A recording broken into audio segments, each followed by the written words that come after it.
نحمده ونصلي على رسوله الكريم اما بعد بسم اللہ الرحمن الرحیم۔ احباب ذی وقار حدیث پاک جو مشہور ہے، سارے دوست تقریباً اس سے واقف ہیں،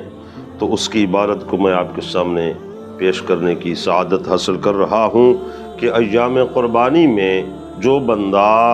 قربانی کرنے کی نیت اور ارادہ رکھتا ہے تو اس کے لیے مسنون حکم جو سرکار دو عالم صلی اللہ تعالیٰ علیہ وسلم کی طرف سے ہے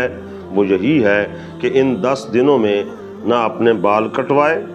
نہ ہی ناخن کٹوائے۔ قربانی کرنے کے بعد قربانی والے دن یہ کام کرنا یہ مسنون ہے، جس طرح کہ ان ام سلمہ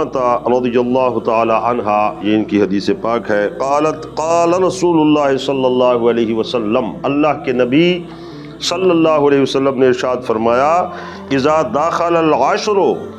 جب یہ 10 دن شروع ہو جائیں، واراد بعضکم ان یضحی،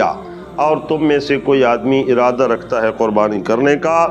فلا یمس من شعرہ وبشرہ، تو وہ شیئن، تو وہ اپنے بال اور ناخن کو بالکل نہ کاٹے۔ وفی روایت، دوسری روایت میں یوں ہے، فلا یأخذن شعرا ولا یقلمن ظفرا، کہ وہ ہرگز اپنے بال بھی نہ کاٹے اور اپنے ناخن بھی نہ کاٹے، اور اگر کوئی اس کے خلاف بھی کر لیتا ہے تو کوئی گناہگار نہیں ہوگا لیکن اجر سے محروم ہو جائے گا۔ اجر کے حاصل کرنے کے لیے اگر کوئی یہ طریقہ اپناتا ہے تو یقیناً اس سے وہ ماجور ہوگا، اللہ تعالیٰ کی طرف سے اس کو اجر ملے گا اور ثواب ملے گا۔